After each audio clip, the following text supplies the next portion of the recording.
Sebagaimana hadits Abu Hurairah radhiyallahu anhu, beliau berkata, Nabi SAW bersabda, afdalus siyami ba'da Ramadan syahrullah Muharram. Ketahuilah puasa yang paling afdal, maksudnya paling Allah cintai, paling besar pahalanya ya di sisi Allah adalah puasa setelah Ramadan, adalah puasa di bulan Muharram. Hadis ini riwayat Muslim. Juga Ibnu Abbas radhiyallahu anhu mengatakan, ma ra'aitu an-nabiy sallallahu alaihi wasallam yataharra siyamu yawma fadlatu ala ghairihi illa hadzal yawm, yawm Asyura, wa hadzal syahr yakni syahr Ramadan. Aku tidak pernah, kata Abdullah bin Abbas radhiyallahu anhu, melihat Nabi SAW memilih satu hari untuk puasa yang lebih beliau unggulkan. Beliau selalu memperhatikan dengan sangat jeli ya, pada selain bulan Asyura atau tanggal 10 Muharram dan puasa Ramadan. Hadis ini riwayat Bukhari Muslim. Jadi Nabi SAW betul-betul tidak mau kehilangan ini. Kalau Anda bertanya, lalu apa keutamanya Ustaz puasa hari Asyura itu? Dengarkan hadisnya. Hadis Abu Musa al-Asy'ari radhiyallahu anhu. Jadi ini jangan luput ya, hari ini kita tanggal 1 Muharram ya.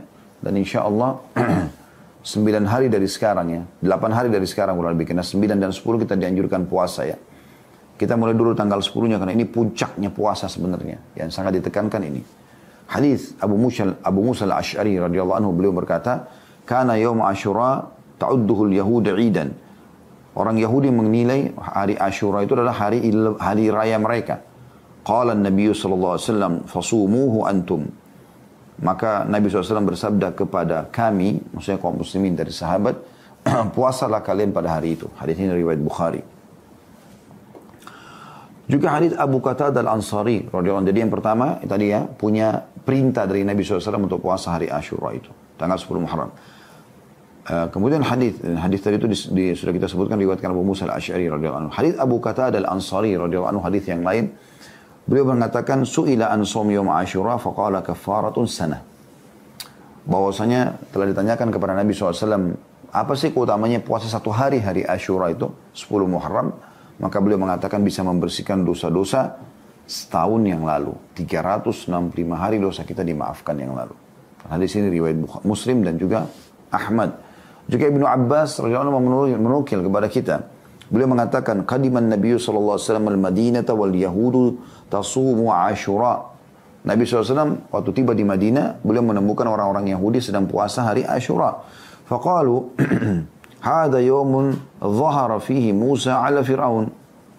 Orang-orang Yahudi pada saat ditanya, kenapa kalian puasa? Mereka mengatakan, karena hari ini Allah memberikan kemenangan Musa dari Fir'aun. Faqala Nabi SAW, maka Nabi SAW bersabda li ashabihi, kepada para sahabatnya ridwanullah alaihim, antum haqqu bi Musa minhum fasumu.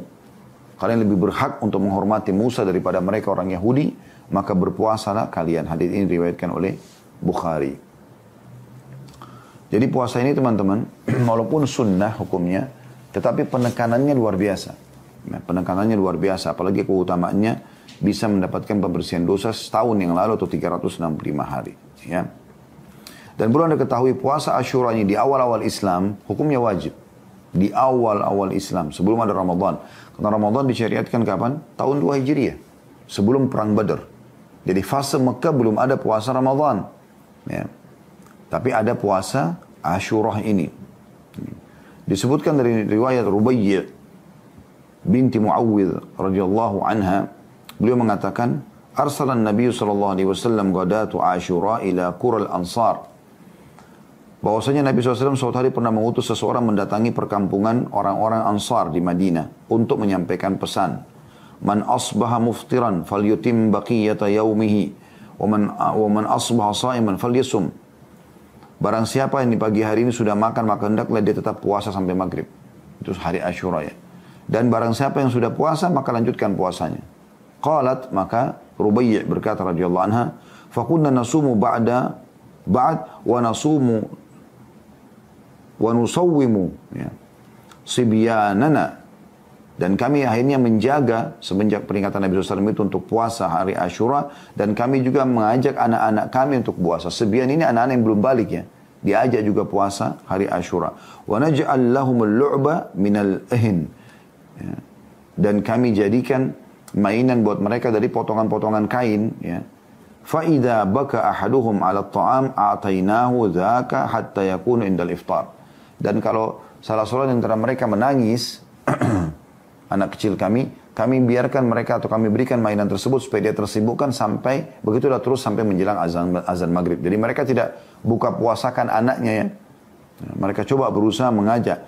Nah, hadis ini riwayat Bukhari Muslim. Dan ini teman-teman sekalian poin penting, karena saya sudah berapa kali mengingatkan ya, teman-teman sekalian, ini bukan menggurui tapi cuma mengingatkan saja. Coba ubah tradisi kita teman-teman yang selalu mengatakan ada puasa setengah hari. Nggak apa-apa nak puasa setengah hari. Dari mana puasa setengah hari? Dari mana syariatnya? Belum pernah dinukil, tidak dari Nabi SAW dan juga dari para sahabat, mereka mengajarkan anak-anak kecil untuk puasa setengah hari. Bahkan riwayat Rubaiyah, ya, radhiyallahu anha ini, sahabat Nabi yang mulia ini, beliau mengatakan kami bahkan mengajak anak-anak kami puasa Ashura, itu puasa sunnah loh ya. Kemudian kami membuatkan mereka mainan. Kami membuatkan mereka mainan supaya mereka kalau nangis minta makan, kami berikan sibukkan dengan mainan tersebut sampai menjelang maghrib. Artinya anak-anaknya diusahakan agar puasa sampai menjelang maghrib. Setelah datangnya Ramadan tahun 2 Hijriah, maka hukumnya berubah menjadi sunnah. Ya, tadi itu sampai anak-anak pun diminta supaya berpuasa sampai azan, karena memang di awal Islam hukumnya wajib ya. Setelah datang Ramadan, maka puasa Ashura menjadi sunnah. Sebagaimana Aisyah Ummul Mukminin radhiyallahu anha berkata, "Kana yaum Ashura tasumuhu Quraisyun fil jahiliyah." Hari Ashura ini termasuk hari yang dipuasai oleh orang-orang Quraisy di masa jahiliyah. Falamma qadimal Madinah tasamahu wa amara bisiyami.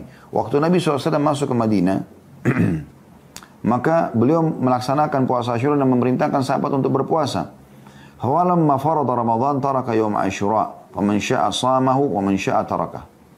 Pada saat Ramadan disyariatkan, maka Nabi SAW tidak lagi mewajibkan, dan beliau memberikan kelowongan, siapa yang mau berpuasa silakan Ashura, dan siapa yang tidak mau berpuasa juga silakan. Hadis ini riwayat Bukhari Muslim. Artinya teman-teman sekalian, di awal Islam dia wajib, tapi kemudian menjadi sunnah setelah Ramadan datang. Ya. Jadi kita bisa bayangkan tadinya ini puasa sunnah ini wajib. Beda dengan Senin Kamis, beda dengan Ayyamul Bid yang tidak pernah wajib dia sebelumnya. Puasa hari Arafah tidak ada kewajiban, tapi puasa hari Ashura awalnya wajib. Nanti setelah datang Ramadan selama sebulan baru puasa Ashura yang sehari ini menjadi sunnah. Artinya sangat luar biasa kedudukannya. Hanya saja teman-teman sekalian, kita sangat dianjurkan oleh Nabi SAW, selain menjaga puasa Ashura, mengikutkan Ashura dari kata-kata Ashara yang berarti 10 ya. Kita dianjurkan juga menambah dengan puasa Tasu'a atau puasa tanggal 9-nya. Beranjak daripada hadis Ibnu Abbas radhiyallahu anhuma, beliau menceritakan hina shama Rasulullah sallallahu alaihi wasallam yaum Ashura wa amara bisiyami, pada saat Nabi sallallahu alaihi wasallam melaksanakan puasa Ashura dan memerintahkan sahabat untuk melaksanakannya, qalu ya Rasulullah innahu yaumun ta'dhumuhu al-yahud wan nasara. Wahai utusan Allah, hari ini yang kita sedang Anda suruh puasa ini hari yang diagung-agungkan oleh orang Yahudi dan orang Nasrani, sementara mereka tidak sejalan dengan kita. Faqala Rasulullah SAW, maka Nabi SAW bersabda, dan pada saat itu pas hari Ashura, orang-orang lagi puasa, Nabi juga lagi puasa SAW. Ya. Maka beliau mengatakan, فَإِذَا كَانَ الْعَامَ الْمُقْبِلِ إِنْشَاءَ سُمْنَا الْيَوْمَ التَّاسِعِ. Kalau begitu nanti kalau kita masih hidup tahun depan, ya, kita akan ikutkan puasa ini, 10 ini dengan puasa 9, dengan izin Allah. Qala falam ya'ti al-'amul muqbil hatta tufi Rasulullah SAW. Hanya saja pada saat sebelum tiba Muharram tahun depan, wafatlah Nabi sallallahu alaihi wa ala alihi wa sahbihi wasallam. Ini hadis diriwayatkan oleh Imam Bukhari.